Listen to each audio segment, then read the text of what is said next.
What's up guys? Welcome back to my channel. This is Jigs TV, your Filipino in Australia.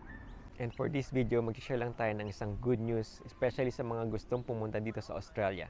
Pero bagong lahat, kung hindi ka pa nakasubscribe sa aking channel and you want to see more videos about life here in Australia or personal vlogs, don't forget to hit that subscribe button. Disclaimer muna ulit, hindi po tayo migration agent. Isa lamang tayong secret agent. Please do not take this as an immigration advice. So yung good news na sinasabi ko is about sa recent news na meron ng working holiday visa agreement between Australia at Philippines. So tulad ng na-share ko sa isa kong video about sa working holiday visa na meron yung ibang bansa at Australia, meron na ito ngayon between Australia at Philippines. May na-discuss na ako about sa working holiday visa sa dati kong video. Pero before kasi itong agreement na ito or visa na ito is between Australia at usually more developed or first world countries lang. So yung news recently is meron na daw ngayong working holiday visa agreement between Australia at Philippines, which is mag-i-start daw in 2024. Sa opinion ko lang, feeling ko magiging similar yung mga requirements ng working holiday visa na ito sa ibang bansa at yung gagawin nilang requirements for the Philippines, or pwedeng maging similar yung process. Kasi usually, based sa nakita ko, usually pare-paras yung mga requirements at process sa mga ganitong working holiday visa. Pero ito ay based lang sa aking opinion.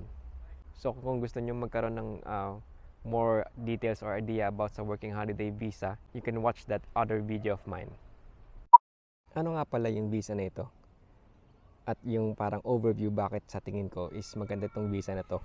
Para sa akin kasi yung requirements sa visa nito is usually mas konti compared sa ibang visa. Siguro in comparison para lamang siyang pag mag-a-apply ka ng tourist visa. Pero ang kinaibahan nito is pwede kang mag-work dito during that period ng visa mo, which is usually 1 year. Legally pwede kang mag-work at pwede kang mag-aral din for a certain period of time. So may mga requirements or may mga condition yung visa na ito. Pero yung isa sa mga pinakaiba nito is pwede ka na nga mag-work during your stay here sa Australia, which is usually yung mga ganitong visa is pwede ka mag-stay ng 1 year. So bakit sa tingin ko maganda itong visa na to? Kasi may chance ka na nga makapag-work dito sa Australia legally. Tapos syempre kapag nakakapasok kayo sa isang employer na nagustuhan kayo, pwedeng may chance din kayo na sponsoran nila kalaunan, lalo kapag gustong-gusto nila kayo or kailangan din nila ng tao sa posisyon na yun at ikaw or kayo yung gusto nila para doon. So nasa sa inyo na yun kung ano yung mga pwede nyong option na gawin once na makapasok kayo dito or magkaroon ng work. So para sa akin lang, maraming possibilities at opportunities yung pwedeng ibigay yung visa na ito. So far sa mga nakita ko sa news or sa mga articles, ang visa na to is mag-o-open sa 2024. At usually yung requirements na nakita ko is open siya for Filipinos between 18 years old to 31 years old. So kapag 31 years old ka na, tapos hindi ka pa naman lagpas sa 31 years old, sa pagkakaintindi ko, tulad ng sa ibang visa, pwede ka pa mag-apply sa visa na ito as long as yung application mo at yung mag-grant ka ng visa na ito is 31 ka pa rin, hindi ka pa lumalagpas, especially during that time na mag-grant nga yung visa na ito. Or ewan ko lang kung basta na-apply may visa na to, 31 ka pa rin. Pero sa tingin ko yung mga ganitong klase ng visa, mabilis yung application at yung result ng kung mag-grant ka o hindi. So wala siguro masyadong difference yung time na nag-apply ka at yung time na mag-grant ka ng visa. Tapos yung isa lang sa nakikita ko pang requirement is kaya mong pakita na kaya mong supportahan yung sarili mo, which is usually financial capability. So baka hingan kayo ng support or proof para pakitang kaya nyong gastusan yung sarili nyo during your stay here dito sa Australia. Parang sa ibang cases or sa ibang visa, ang hinihingi yata usually sa bank statement, which is di rin ako ganun kasigurado. So far yun lang yung nakita ko sa news or mga ibang lumabas na articles or post. At yun nga, lalabas or mag-start pa lang siya sa 2024. So sa mga gusto talagang mag-Australia or subukan mag-Australia, you can mark this on your calendars. If you like this video pala and you find it helpful, don't forget to hit that like button.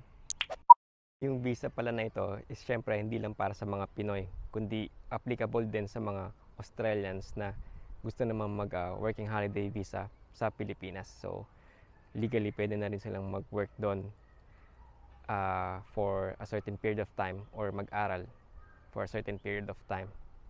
Sa ibang countries na may agreement din doon, di ko lang alam kung merong limit yung mga applicants or yung ika-grant nila na visa, especially kapag between Australia or ibang mga talagang developed or first world countries.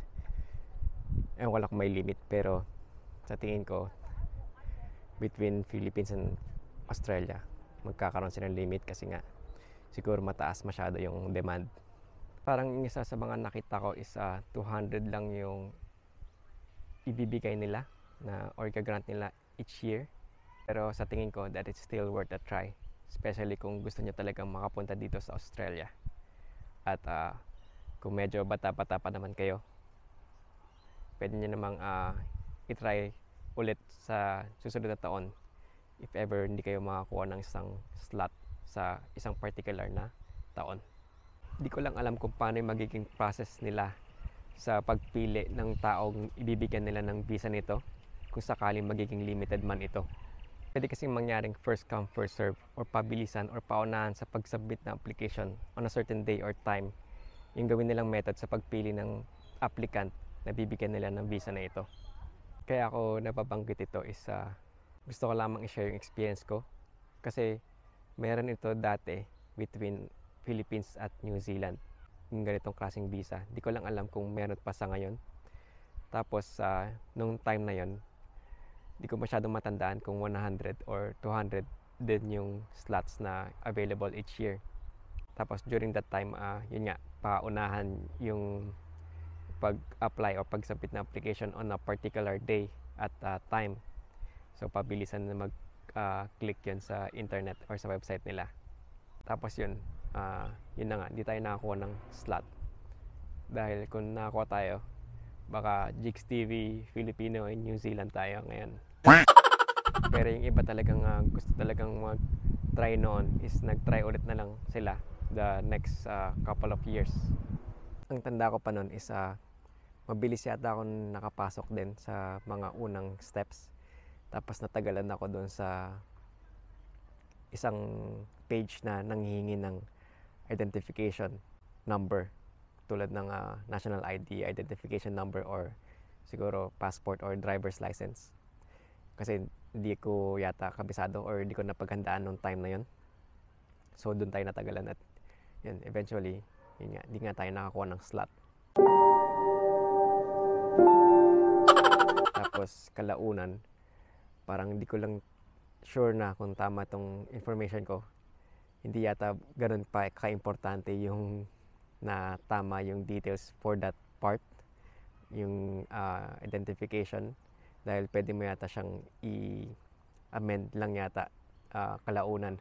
Yung importante yata during that time for that visa is makakuha lang or masala lang nila yung mabibigyan nila ng slot kasi nga pabilisan. So importante lang sa kanila is mapili nila yung sinipinak mabibilis na mag-submit ng application. So ayun, ano yung lesson sa sinishare ko na ito is wala lang. Joke lang. Gusto ko lang i-share is kung gusto niyo talaga yung ganitong mga klase ng visa, dapat paghandaan niyo mabuti or mag-research kayo na mabuti kung ano yung mga kailangan or yun nga, yung mga dapat paghandaan para tumaas yung chance niyo makakuha ng slot. So yun lang guys, sana nagustuhan niyo ulit yung video na ito.